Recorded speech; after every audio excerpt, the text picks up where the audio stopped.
In today's video, we take a closer look at Denise Boggs' response to serious accusations raised by Rachel Lamb in a podcast. In that episode, Rachel publicly defended Pete and accused Denise of being dishonest.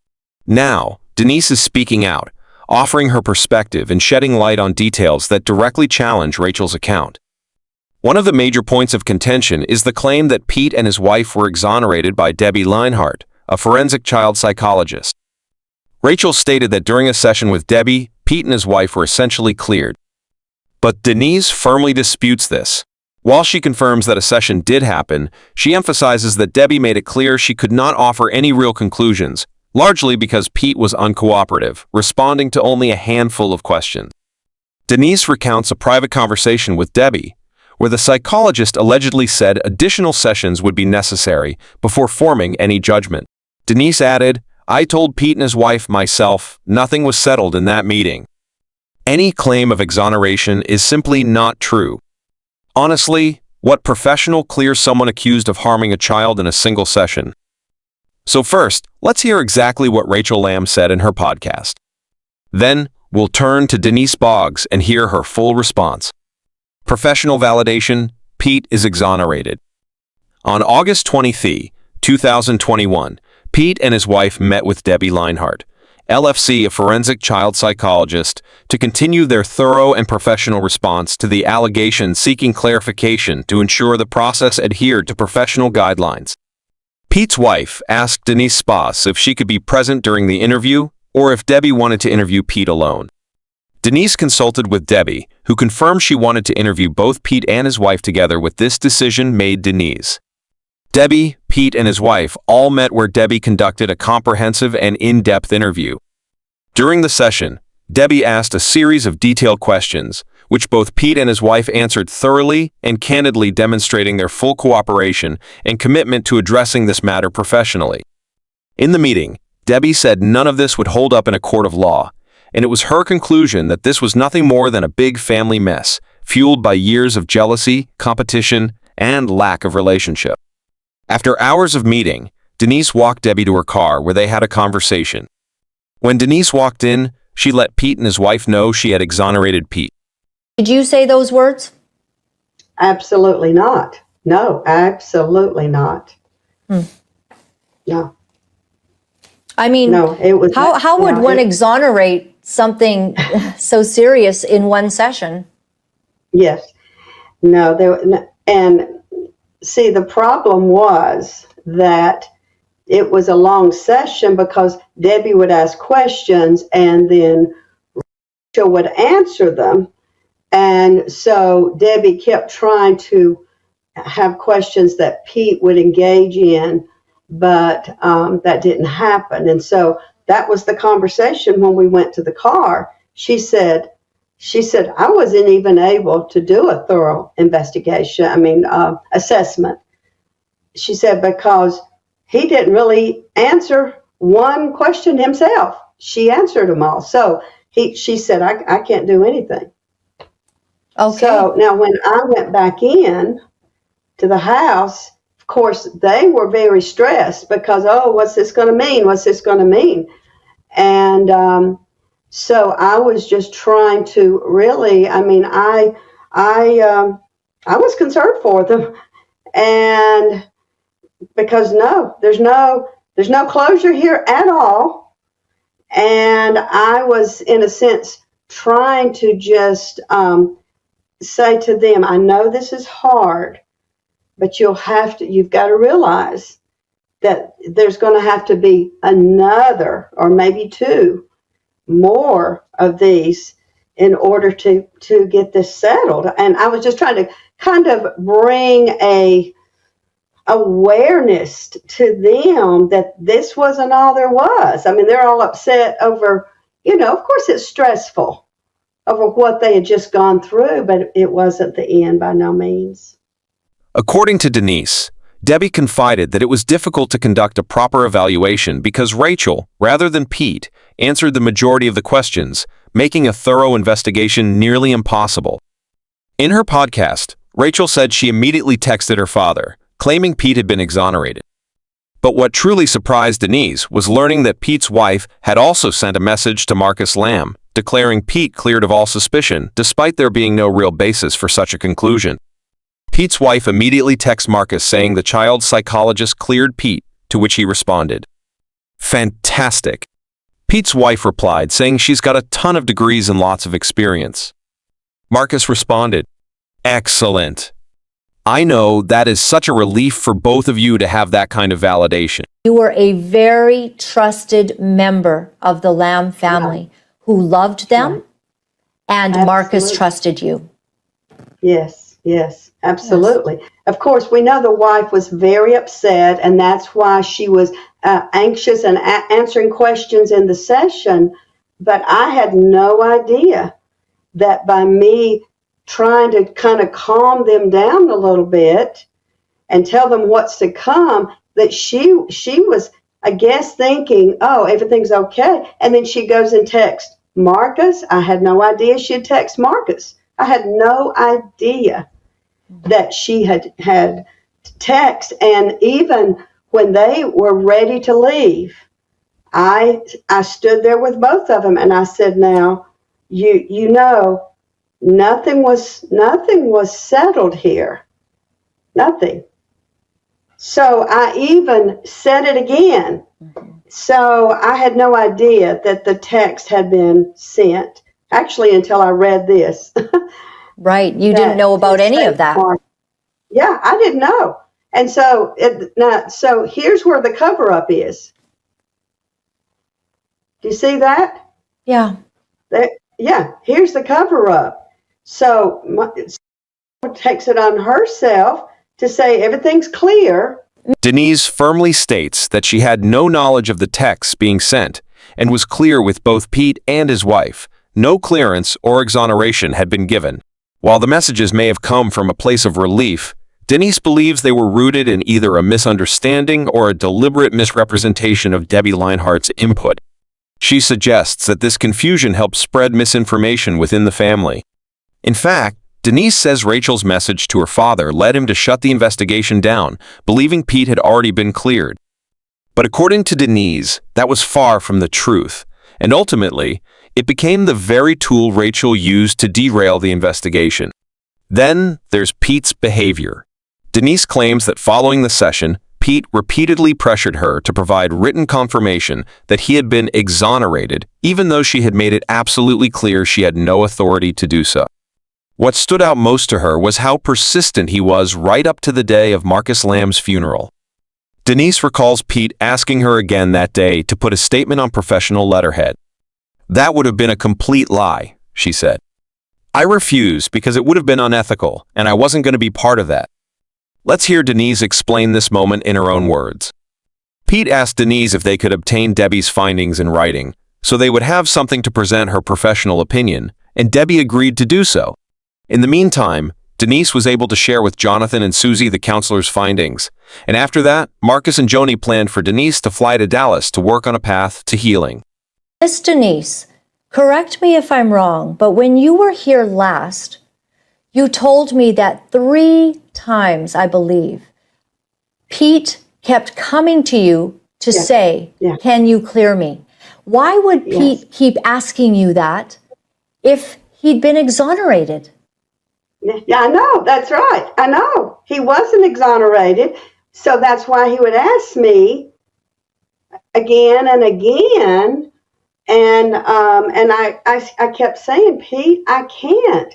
You have to come back and you have to meet with Miss Debbie Leonhardt because she's the licensed professional counselor. I'm not." And you know, and he even said, "Well, if you put it on a professional letterhead, it'll count, won't it?" I said, "No, I can't. No, that won't work. I'm not licensed. No." And so he actually said that, Miss Denise? He said, "But if you put it on professional letterhead, this could work," which would be a complete lie. He was asking you to participate in a deception, would you say? Right. And, you know, I know. I know. That would just be my thoughts. Whew. So then I was going to say one more thing, and I just dropped it. But I told him I couldn't do that. Oh, and so I said, you will have to come back. And he said, no, that was grueling. And I'm not going back into that another grueling session like that. So, and He used that word, didn't he? He said, I am not going to go through those grueling questions again. Yeah. So, so I understand. It was hard for him. It's hard for Rachel, but now everyone is suffering. Yes. Everyone. Because there's been no exoneration, because there has been no clearance, because it should have been handled correctly.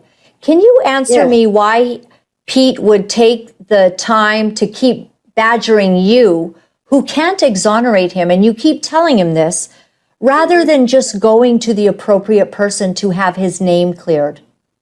Exactly. Yes. And it does not make sense, because by the third time, I said, I've already told you, I cannot. And where was that third time, Miss Denise? Probably the final time. Where were you at a location? Yeah, the final time it was after the funeral. Yes. I was there in Dallas for the funeral, and he pulled me aside and asked. So okay.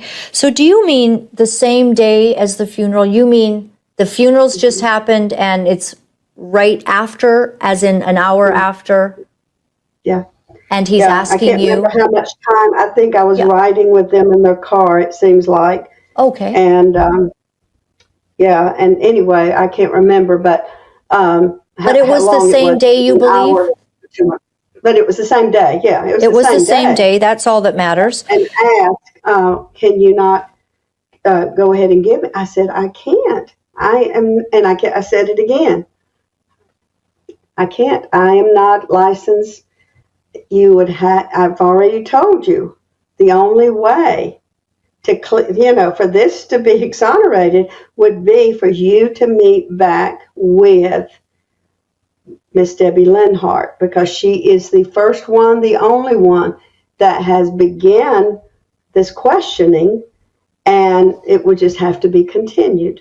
Mm-hmm. So, although Denise made it explicitly clear that she could not and would not provide a written statement of exoneration, Rachel's version of events fails to acknowledge Pete's repeated efforts to pressure Denise into doing just that. This gap in her account raises serious concerns about her motivations and whether key details were intentionally left out. Rachel also denied any sort of cover-up by Marcus and Joni Lamb, in contrast to the claims made by Jonathan and Susie Lamb. But that denial only stands if one overlooks the fact that Rachel may have short-circuited the investigation herself by prematurely assuring her father that Pete had been cleared. Let's take a look at what really happened. 38 months later, Denise's troubling shift. Adding to this troubling narrative is Denise Boggs' behavior.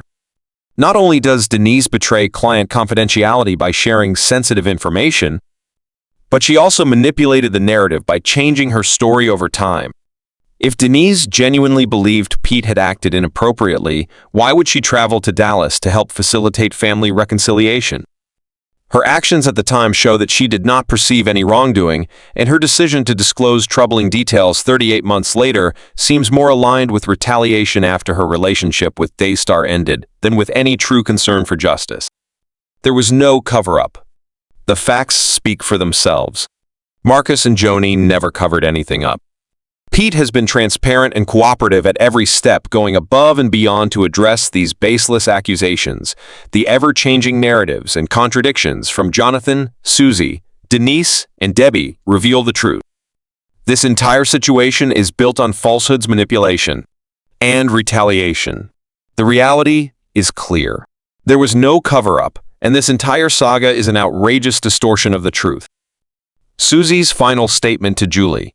Royce confirms exactly what we've been saying all along. This was never about Pete. It's not about justice for their daughter. It's about targeting Joni, undermining Daystar, and attempting to unsee her. This has always been about power and control, not truth or protection. And see, the thing is, I did not know that the wife had texted Marcus saying that Pete had been exonerated. And so here I am trying to keep getting them to come back. And Marcus is thinking, oh, it's clear. And so that would even explain why then I get a call later saying, okay, just drop everything, don't do anything more. So Understood. but I didn't know. Yeah, Of I didn't know course. till today that there had been a text to Marcus. Yeah. And what's interesting is that that Jonathan and Susie didn't know either. And so we've kind of been now understanding that that Marcus and Joni had false information. And that is why they really came down very hard. He's been exonerated. Now, to me personally, I don't know why you would think someone could get exonerated in one meeting. Just one little meeting. Yeah. Yeah. Yeah. Yeah, it doesn't make sense from that aspect. But of course, this is what Marcus and Joni were told. And therefore, it wasn't a lie that they said, because I have previously called it a lie, but it wasn't a lie. Nonetheless, they certainly wanted to have nothing to do with this essay of the child and this beach incident. They did not actually want, Marcus and Joni did not want this to be a thing. They declared it a non-event the day of the beach. Yeah. This unfolding story serves as a stark reminder of how important transparency, accountability, and truth are, especially in situations where trust has been compromised and lives are at stake. Denise's testimony has provided a much-needed shift in perspective, raising critical questions that demand further exploration. These revelations not only call for a more thorough investigation into the events, but may also serve as a crucial step toward healing within the Lamb family, which has been deeply affected by this ongoing saga. The complexity of this situation is hard to overlook. There are still many layers yet to be uncovered, and Denise's perspective has brought to light details that challenge the narrative previously set forth. With so many pieces of the puzzle still scattered, it's clear that the full truth has not yet emerged, and it's important to continue asking the tough questions to get there. So, we turn to you. What do you think about everything we've discussed today? Do you believe we're closer to uncovering the full truth, or do you think there are still more revelations yet to come? Let us know your thoughts in the comments below. Rachel's podcast offered some insight into the situation, but Denise's response has filled in crucial gaps and provided a new, clearer perspective on the matter. It's now up to us all to continue piecing together this complex story. Thank you so much for taking the time to watch. If this video has given you new insights or made you reflect on the situation more deeply, please consider liking, sharing, and subscribing. By subscribing, you'll stay updated on all future developments as we continue to bring you the latest updates and follow this important story to its conclusion.